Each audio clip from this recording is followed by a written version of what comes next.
どうも、底辺アクアリスト黄昏です。皆さん、前回の60センチ気鉱石山岳レイアウト水槽の動画を見ていただけたでしょうか。まだ見ていないという方は概要欄にリンクを貼っておきますので、ぜひそちらの方も見てやってください。前回はスネール駆除薬剤の影響によって溶けたパールグラスが復活して、水槽の状態が上向いたタイミングでウォーターローンをトリミングしました。今回はその続きというか、時系列的には続きなんですけど、内容自体は全くと言っていいほど違います。正直前回のウォーターローンのトリミングが難しかったことなんてどうでもいいレベルの問題が発生したので、こちらを対処するべく奮闘する内容となっています。最終的にどうなったのか、ぜひ最後まで見てやってください。それでは早速やっていくんですが、まずは皆さん一番気になっているであろう問題の詳細について最初にお伝えしておきます。まず、問題は何かというと、スネールが発生したことです。なんでと思われたかもしれませんが、自分でもなんでかわかりません。パールグラスが溶ける中、スネールを抹殺するために頑張って薬剤投与を続けたのに、また発生してしまったのはショックです。スネールを根絶できなかった理由で思い当たる点といえば、他の水槽よりもパールグラスが悲惨すぎて、若干薬剤投与にためらいが出てしまったことですかね。それでも気持ち多めにしていた他の水槽と違って少ないという意味で、規定量は投与していました。さすがうちのスネールは一味も二味も違うようです。そんな貝類には猛毒な銅の薬剤をもってしても駆逐することができない我が家にはびこるスネール、今回はどんな方法で対処していくのでしょうか。というわけで今回使用していく商品はこちら、スネールバスターです。こちらは自分の動画で何度か紹介している、使うたびに水槽が白濁り&アンモニア地獄になるスネールを駆除するための薬剤です。今回はこれを使用してスネールを今度こそ駆逐していきたいと思います。ちなみにこのスネールバスターは先ほどお話ししたように、使うたびに水槽のバランスが崩壊する代物なんですが、2回使用した中でヒラマキ貝を全て駆逐することはできませんでした。最初に使用した際は結構な量のヒラマキ貝の死骸があったので、効果に嘘偽りはないと思います。パワコザラ貝ならこれで一発なのではないでしょうか。ただ、使用するたびに効果が薄れているというか、うちのスネールには効かなくなってきたんです。2回目ですでにほぼ効かなくなっており、完全に使用を中止してました。これは効果が薄れたというよりは、最初のスネールバスター投与の中で生き残って、耐性をつけたスネールが繁殖し、我が家だけ効かなくなったのではないかと思います。そんなうちでは効き目のないこの薬剤をどうして使用しようと思ったのかというと、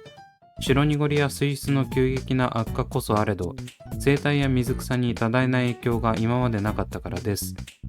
せっかくパールグラスが復活した今、またキプラミンを投与して溶かしたくないので、もう一度だけスネールバスターを信じてみようと思った次第です。そしてもう一つスネールバスターを使う理由として、複数個買いして未だに使い切れていないからというのもあります。スネールバスターは1個1760円ということで、複数個買うと結構な金額になるのですが、3個お得セットという通常5280円のところを3960円で買える割安セットがあったので、そっちを買ってたんですよね。それもそのはず、スネールバスターは10リットルに対して 1g 使用する必要があり、それを3日間続けることになります。60リットルの水量がある60センチ規格水槽では1回 6g×3 ということで 18g 使うんです。スネールバスター1個の内容量が 27g なので、1個買っても中途半端に 9g 残ります。スネールにしっかり効くという触れ込みだったので、信用してお得な3個セットを買ったというわけです。結果2020年5月に購入して未だに残ってるんですけど、ちなみにスネールに効果がないのは公式サイトで注意喚起されているフリマサイトで売られている粗悪品をつかまされたわけではありません。しっかり購入履歴が残っていました。それでは早速投与していくんですが、最初は規定量である 6g を入れていきます。もっと入れてもいいんですが、まずは規定量で効くかどうかの判断を優先することにしました。ちなみにスネールバスターを使用する際は必ずエアレーションを常時行ってください。なぜ必要かは自分の経験上わからないんですが、とにかく必要らしいです。自分の環境ではしてもしなくても同じ結果でした。投与直後の映像がこちら。特にエビも問題なさそうです。続いて投与を続けて3日が経過した状態がこちら。分かってはいたんですが、スネールはピンピンしてますね。こうなってくると、いよいよスネールバスターはうちのスネールには効かないということが立証されそうです。ちなみに水槽内はこんな感じ。順調に白濁りしてきてますね。このまま続けたら真っ白になりそうです。というわけで規定量では効果を得ることができないことが分かったので、次の検証に移ります。それでは続いての対策に移っていきます。まず対策による効果がはっきり分かるように、水槽内のスネールをサテライト内に捕獲します。このように大量繁殖しており、採取し放題なので楽でした。見れば見るほど気持ち悪いですね。こんな奴らが我が物側で水槽にはびこってるとか最悪すぎます。アクアリウムは癒されるためにやってるのに、こんなグロい映像を見せられても全く癒されません。ほんとこいつらは遠慮というものを知らないんでしょうかね。数匹くらいだったら我慢してやるのに、こうやって突き上がって際限なく増えるから駆逐される羽目になるんです。というわけで入れ食い状態のスネールをサテライトに移しました。こいつらが死ぬかどうかで効果判定を行います。今回の作戦を行うにあたって、まずは pH を測定します。pH7.7 高すぎませんかね。高度が高いのか pH が異様に高くなってます。それでは pH の数値も分かったので、今回使用するものを紹介します。それがこちら、自作の pH 硬化剤です。鉄液費のボトルに入ってて紛らわしいんですが、これをワンプッシュするだけで pH を下げることができます。スネールなどの殻がある系の生き物は pH が酸性に傾くと殻が溶けて死ぬと聞いたことがあるので、ダメ元で一気に下げる寸法です。ただこの硬化剤は恒常的に pH を下げるわけではないので、追加投与が必要になります。ちなみにこの対策をする前に生態は全て避難させていますのでご安心ください。中にはスネールという害虫しかいません。なのでこれでもかというくらい投与していきます。硬化剤を大量投与した結果、pH はこの通り4まで下がりました。これで殻が溶けて死んでくれることを祈ります。というわけで pH を極端に下げて維持した結果こうなりました。全然元気です。映像を見てるだけでイライラしますね、こいつら。もしかしたら pH を下げるだけでなく、高度まで下げきらないといけないのかもしれませんが、そうなってくると対処が難しくなるため、この作戦はここで断念。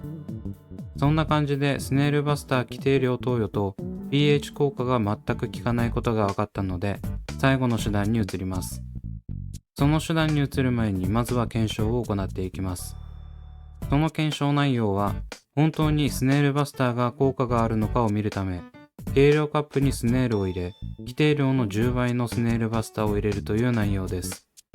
これは極端な検証なので、実際にこの濃度を入れるわけではありません。濃度を高くすれば効くのかというのが分かればいいです。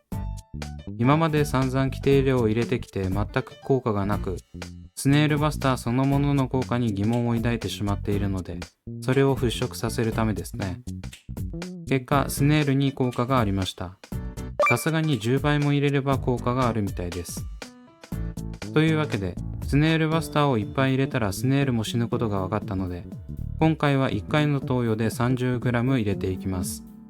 要するに5倍以上の濃度のスネールバスターを入れるわけですね。ただ、在庫の関係上、この濃度での投与は1回しか行えません。なんせ1回の投与で1個以上のスネールバスターを消費しますからね。1個1700円以上する薬剤をこれだけ大胆に投与するのも勇気がいることです。ちなみに1回の投与でスネールを抹殺することはできないと思うので、商品説明にあるように、痙攣状態などの何らかの効果が見られれば、再度スネールバスターの3個セットを買い、それをすべて使って3回投与する予定です。さすがに3個買うと送料も合わせて5000円近くなるので、デモンストレーションは必須ですよね。今回は 6g ずつを5回に分け、計量カップ内で少し溶かしてから入れていきました。これで大丈夫でしょう。というわけで、スネイルバスターを規定量の5倍以上投与した翌日の映像がこちら。さすが5倍、1日で一気に濁りました。肝心のスネイルはというとこの通り、ピンピンしてます。正直あまりネガキャンはしたくないんですが、ここまで投与して全く効かないってどうなんだよって思っちゃいますね。リスク5倍でリターン0です。使用方法と違う量入れてるんだから効かないのは当たり前だろと言われたらそれまでですが、説明書通り規定量入れて効果なかったんだからしょうがないですよね。ちなみにこの投与時、1日何回かスネイルの反応を見ていましたが、投与直後から1日経過するまで一切効果が現れているような素振りはありませんでした。ただ、遅効性の何らかの効果が発揮されて、スネイルが全滅してるかもという希望を抱き、そのまま1日待ってみることに。というわけで2日後の水槽の状態がこちら。これはやばいですね。奥が見えなくなるくらい濁ってます。そしてこの通り、スネイルはピンピンしています。ダメだこりゃ。スネイルバスターでのスネイル駆除は絶望的です。ということは、スネイルを駆逐するにはまたキュプラミンを投与する必要があり、パールグラスが溶けることになってしまいます。せっかく立て直したのに悔しいですね。ただ、先ほどから見てもらってわかる通り、尋常ならざる量にスネイルが膨れ上がっているので、残す道はスネイル根絶のために薬剤を投与し水槽内のバランスを崩壊させるか、この水槽ごと解体するかの2択になりました。これからどうしていくかはまた考える必要がありそうです。というわけで、いろんなスネイル駆除方法を試してみましたが、全くびくともしませんでした。これを見ていかにスネイルが厄介で生命力が高いのかが分かってもらえたと思います。入れてしまったら最後、多大な代償を払う羽目になりますので、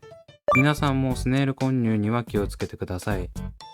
ちなみに、スネイルバスターの効果に関しては、口コミなどであるようにしっかり効きますし、スネイル駆除剤の中では副作用はまだマシな方だと思います。ただ、自分のうちに繁殖しているスネイルには効かなかっただけなので、誤解なさらぬようよろしくお願いします。そんな感じで、今後のこの水槽の行く末が気になる方は、ぜひチャンネル登録してお待ちください。というわけで今回はここまで。Twitter と Instagram もやっておりますので、そちらも見ていただけると嬉しいです。それではご視聴ありがとうございました。